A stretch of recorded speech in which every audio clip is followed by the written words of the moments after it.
the Stones gig. You're on the stage where the Stones played. Can I get one of you to start by saying that, where we are and the Stones played, and we'll just have the three of you just tell me a little bit more about what you remember of the Stones and the significance the Stones have to your story. Okay. Everyone's looking at me, I'm sure. Okay, here we are, many years later, standing on the stage where we all saw the Rolling Stones. This is Keith and this is Brian. I'm me. You know, but when we were kids, it was quite an amazing thing to see the band here, and to finally, I think it was Big Beat 67, to find ourselves standing on the same stage where we'd seen our heroes that had inspired us to play the kind of music we played.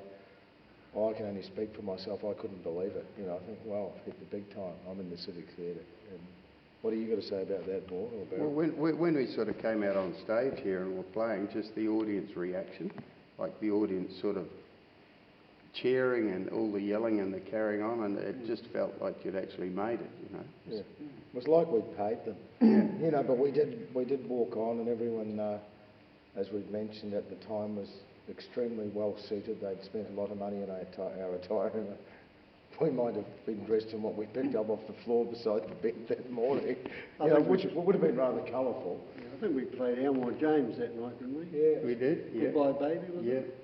And we played that Train Kept a Rolling. I remember playing that, but I also remember... let's just stick to the Stones for a little bit. Okay. Let's talk, I'd like to know a bit more detail about... Here, and we just started hanging out and going to the local... In particular, as I'd played the drums, I was watching Charlie Watts, and what amazed me is how tidy he was. Little sports jacket, and everything looked like designer clothing, yet the other guys, they were wearing casual gear, but they're quite different to him. He sort of stood out as being a bit different. Yeah. I think. And I also remember being quite amazed. I think their latest record of the time was Little Red Rooster. I'd never seen anyone play the slide guitar before. And so this guy had this little bit of metal on his finger, and he had this big white Vox guitar that Barry probably played earlier on, and he was doing the sliding on. That's how they get that sound. So it's funny because that's exactly what I remembered was Brian Jones playing Little Red Rooster with the slide guitar. And I also remember them doing Chuck Berry's Around and Around, which was a great favourite on record, but it was just pumping. You know, it was really like nothing I'd heard. Like Keith Richards was quite a performer. He used to move around a lot on stage. Yeah, those fancy little steps. All that stuff. Yeah. And Jagger was the consummate performer. He still is. Like, he was a really charismatic guy who had all the fancy footwork down, and he was but in those days it was also brief because they were part of a package tour, and in those 60 shows bands would be on stage for maybe even less than half an hour. You know, there'd be 6 songs, wouldn't there? Yeah. You know, like there was Ray Columbus and the Invaders on that tour, that band with the falsetto voices, the New Beats, Roy Orbison, and there was a local, but always the local, I don't know who the local band was from Invercargill, but each band would have done 20 to 30 minutes maximum. So you had to kind of take it in pretty quickly. No, I think they controlled their own sound, didn't they? Their own amps? Yep. Yeah, rather than having big banks of technicians and that in front of them. There was no fold-back monitors or anything like there was in those days. There was a little column of speakers either side of the stage, you know.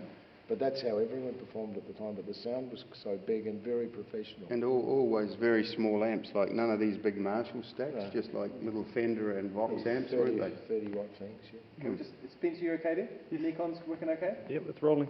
You're getting sort of close-up mid-shots with that, are you? I've kind of just got it locked off at a 3-shot. Okay, and that's a 3-shot as well? That's a 3-shot as well. We'll try and get like 1 Sure. shot to 2 shots. It's quite extraordinary to think that the Rolling Stones did such an extensive tour of New Zealand, came to all these small towns, isn't it?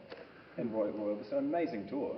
It really was, but it was not uncommon at the time. I mean, there was they would bring out lots of bands together, like they'd package, like putting the Pretty Things with, say, Sandy Shaw, the girl singer, and Eden Kane, who was a real wide-suited pop singer. Like, there was like no real thought. And PJ Proby was on another one. Yeah, but they were also, they would put 4 or 5 major name acts that would have been enough to pull a crowd on their own, you would think. Like, I would much rather have heard the Stones play for 2.5 hours than hear the rest of it. All due respect to all, and Roy Orbison was great and all that, but that's just what you were used to. You know, you'd get half an hour, and that was it. And they would often do, like, it'd be the 6 o'clock show and then the 9 o'clock show. That's how quickly it was all over. They'd get to each place and have to do 2 shows in one night. So it was pretty common, wasn't it? Yeah. And the Pretty Things gig here. The Pretty Things took it to another level. Now, the Stones had their hair sort of down about here. Phil May came out, he had his hair like down to here, parted in the middle. He actually did look like a woman, you know, and all this going, hey, you know. But the sound was even tougher than the Stones, like, wasn't it? It was louder. Yeah. It was really loud. It was really raucous, really raw.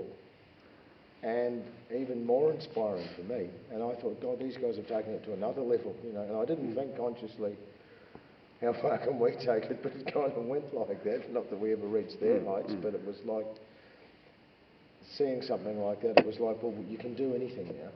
We can do that. There's no rules. There's no boundaries. And I just knew that if I was going to be in a band, it wasn't going to be a nice band that stood there and sang in neat harmonies.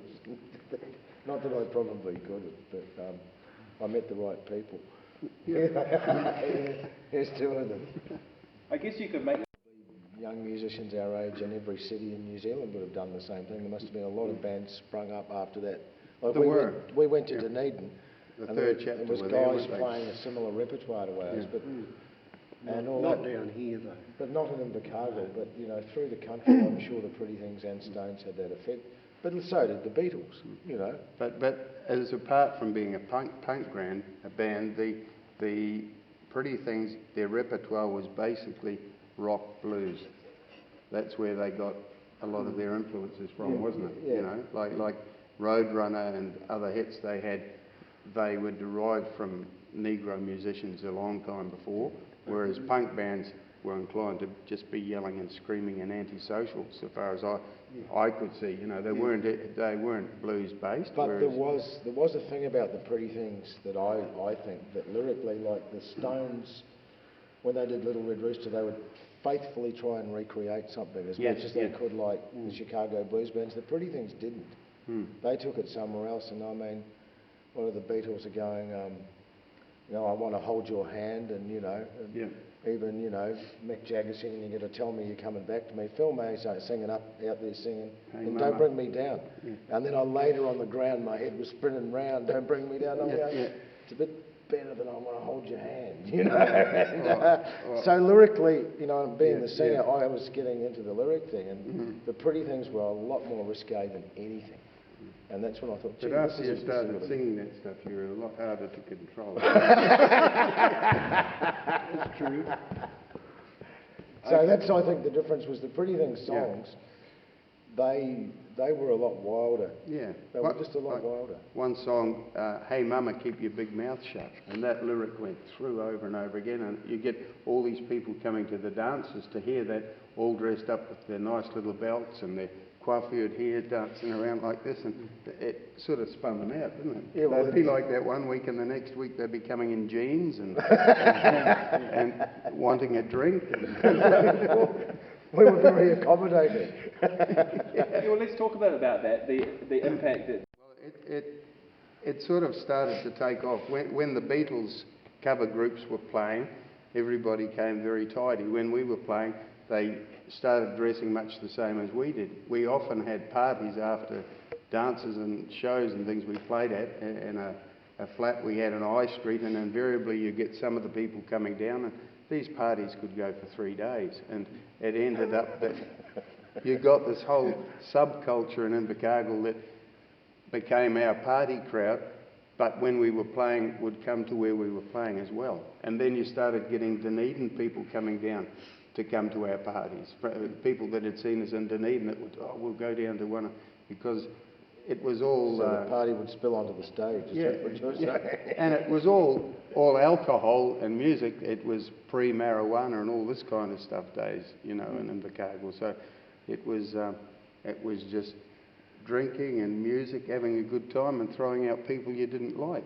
But there was also a very fashion thing, like when people started growing their hair, you actually ran into a lot of antagonism, violence. Certain police officers would pick on you. single people out. I can say his name. Frank Oliver was an arsehole, but he individually picked out everyone, locked them up, gave them a bit of biffo, and it's and I think it was being inspired by that, just that teenage rebellion thing. Well, we're going to look like this because we want to, and we don't care what kind of aggro they're going to throw at us because we're going to give it back. Do you know what I mean? It was an attitude. Yeah, I was in a funny situation because I had an older brother who was a policeman in the town, and I was going out one Saturday night, and he actually slid me up the wall. He was a lot bigger than me and said, "You're not going out looking like that because everybody knows you're my brother." Well, I went out, and about 6 months later, he ended up at one of our parties. So, and you said, "You're not allowed in here because everyone knows you're my brother." I don't know if that happened, but that's good.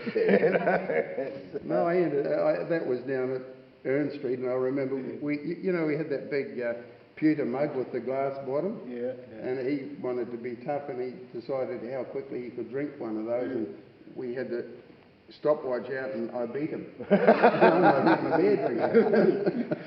But there was also we didn't seek out a violent thing, but I remember playing places like Gore, the East Gore Hall, and I don't know who spoke to whose girlfriend or wife or mother or sister, but we were literally chased by a vehicle full of guys in our van heading back to Invercargill. And remember that? And the tyre lever. Vaughan gets the tyre lever out of the car, is hanging up the window. I've got to turn around like this and throws it.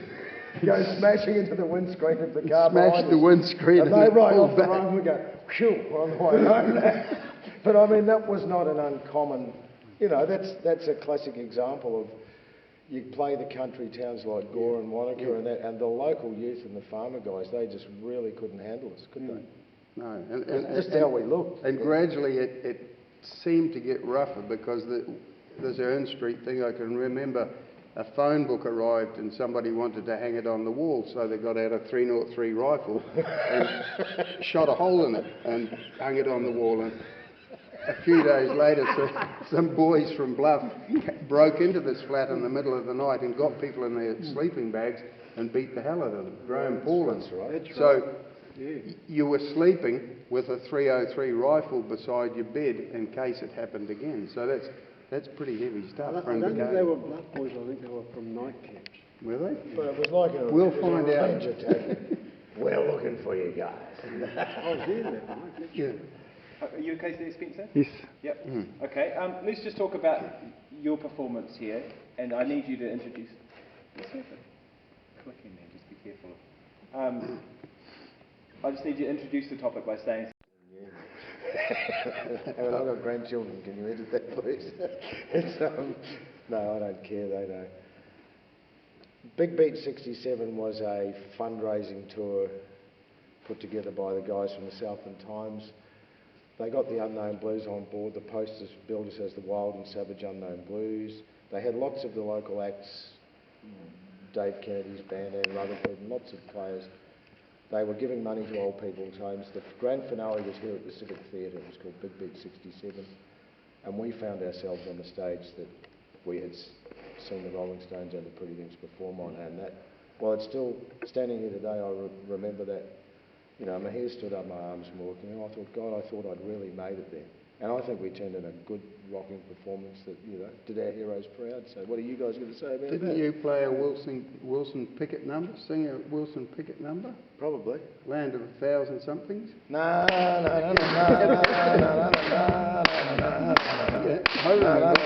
That was before the Blues Brothers. So, yeah, we did that here. And I think we used to change lyrics sometimes too, didn't we? Possibly. Well, while we're on a stage, tell me, what were the Unknown Blues like as a live act? They were good. And I need you to work the question into the answer, whoever's going to start off. Yeah, the Unknown Blues is a live I'll act. get started again, I can just hear that rustling. Sorry. There. Okay, so, the Unknown Blues is a live act.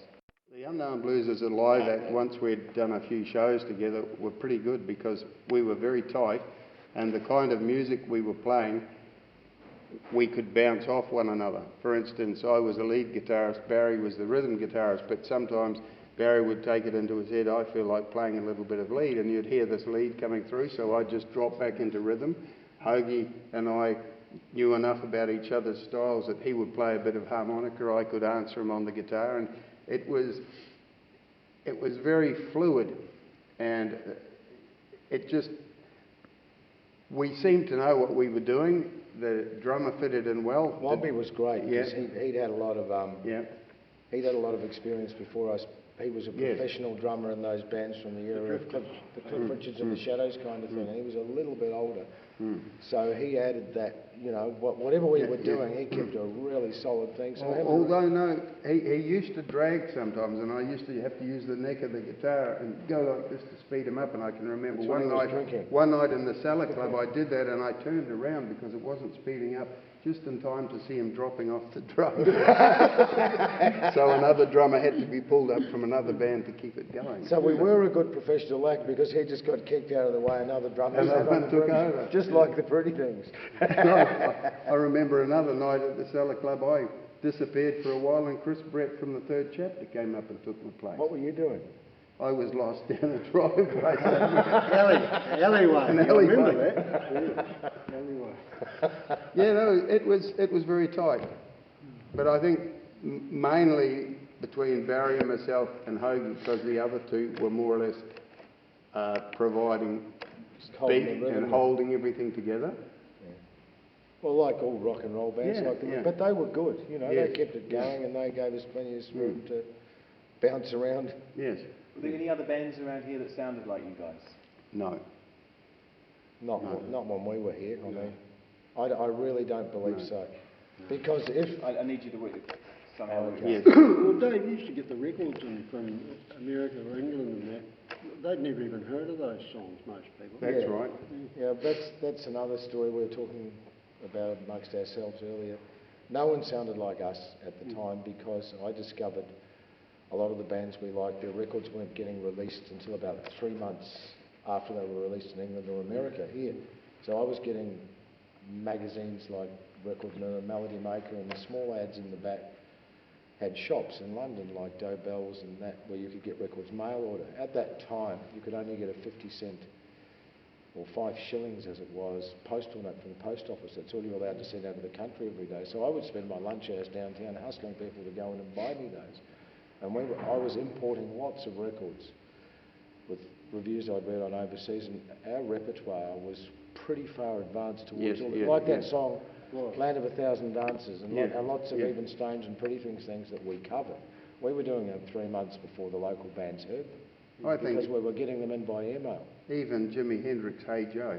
Well, I've still got that at Yeah. home. I've been selling a bit of stuff on eBay, and I found that Yeah. Hendrix's original 45, and I bought that because the review in Record Mirror said this is the wildest record since the Pretty Things. Don't bring me down. You got a review copy from Barry Coburn, the blank cover one, Did I? Oh, okay. before it was released, and Oh, so we okay. actually were playing it before it was released. Yeah, that's right. Yeah. So we had all that stuff going And on. you were the only harmonica player in town, of course. Oh, No yeah. other bands had harmonica players like those. Vaughan was playing a bit in the Hoon. Hey, I was a That's blow how- sack man. But this is You enough. still are. The reason I went up and introduced myself to Vaughan was because he was a drummer in a band called The Hoon. He had this contraption. He also sang Rolling Stone songs like Walking the Dog, but he had a harmonica attached with gaffer tape or electrical tape onto the microphone, and you'd see this guy.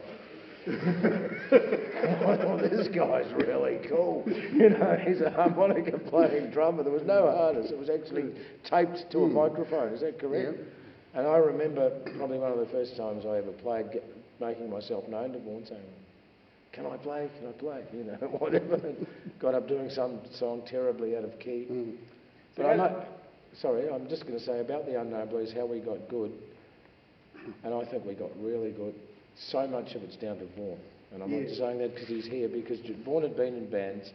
Vaughan taught me that when I'm playing in G, you use a C harmonica. When I'm in E, you use an A harmonica. He worked out the bass parts. He showed Rocket. He would have showed you what's going on in the rest of the country, of course. But there was always a lot of dancers, but they were all in halls or coffee bars like the round, like the, you know, the other place. The Fountain? That one on East Street. Yeah, where they used to, and it was all like based on drinking Coca-Cola and toasted cheese sandwiches. YMCA? It was always a lot of work. So we had no trouble getting jobs. And there was a wonderful guy here called Frank Stapp, who everyone knows as the master. Brilliant. And he saw a bit of potential in us or something, you know, for getting people through the crowd. And he'd been promoting gigs since, you know, the swing bands of pre-World War II sort of thing. And he took us on, and it was all the local Masonic halls, like the Buffalo Hall, the Orange Hall, St Mary's Catholic Hall, and Scottish Hall. And he would run all these dances, but we got jobs in it. Yes, We had no problem initially. And then, I think that when we were saying before things got a bit raucous, when the parties, 3-day parties continued onto the stage, a lot of these promoters weren't that keen, so we just shifted base. We were able to go to Dunedin 3 or 4 times a month and play up there. Three gigs in a weekend. And the Blues, Southern Blues Convention or something. The Southern Blues League. And the Antarctic Angels, bits and pieces. And I think we'll talk a bit more about where you played when we go visit a couple of the old halls. Yes. But I'm just interested in talking about what you were saying before about how you perhaps weren't accepted by most of the other bands, and perhaps revelled in that. I don't know. Well, we did. I mean, I don't know if it was jealousy or what, but there was a lot of local bands here who just plain didn't like us. I mean, Vaughan got the sack from one. We'd never been in a band, had we, Barry? And I think the antagonism arose from the fact that we became very popular quite quickly with the teenage sort of people of the time. And I think they put our pictures in the paper because I worked at the Southland Times, and also we looked different, and newspapers like something different to look at and report on. And our initial first year or two, everything was, we never played to empty houses, did we? No. Just ever. Never, right from the outset. I think the thing was too that a lot of the other bands, they were very clean cut and nice suits and sort of mummy's boys, and they had very pretty girlfriends and so forth. Well, we all had mothers. And a lot of these girls sort of went from that crowd across to us, and that sort of must have really upset them as well, you know, because here they were really putting us down, but the girls saw an appeal in the kind of stuff we were doing. I don't mean going out with as a boyfriend, girlfriend, but coming to our dances and bringing fresh people. So you got this crossover from their crowd coming into our crowd, I think. I think that was international as well, because remember in newspapers they would have these polls, who do you prefer, the Beatles or the Rolling Stones? Yes. And there was that. They were all friends, but I don't think we were actually friends with the people down here. We did shows and that with them, but we didn't go and hang out with them. Never went to parties with them. You know, and we weren't invited. We just weren't invited to anything that they did. So when we got on this Big Beat 67 thing, and we walked on the stage right here, and the audience erupted, I remember guys like Dave Kennedy and that standing over there just scowling. There's a photograph of him just frowning, and the people are going wild out there, and they really didn't like it that we sort of were able to. That might have been about the time he got the name Fred Lawnmower. I think we had it before that.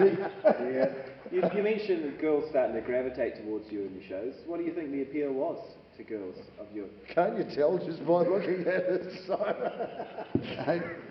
I think it was just... Working my question into your answer. I don't know. We were different. We were young, and I guess dressing different and acting different.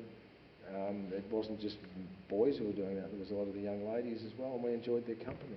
Also, I think when we were playing, it was quite exciting because a lot of our stuff was pretty fast, pretty loud, and you sort of tuned into it.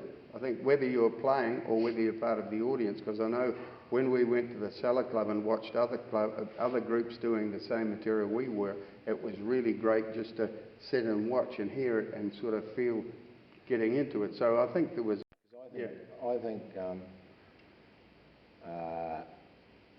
We did put on an Well, act. we did put on a Yeah. show, you guys, you know, the Yeah. guitars and things, and Yeah. I mean, where the other bands in town were standing around singing the neat harmonies into mics, I'd seen Phil May of The Pretty Thing, so I actually had no problem in lying on the ground and rolling along the floor and falling on my knees or climbing up the wall or, you know, if someone was upsetting you, dropping a mic stand on their head, or, you know, Punching somebody out.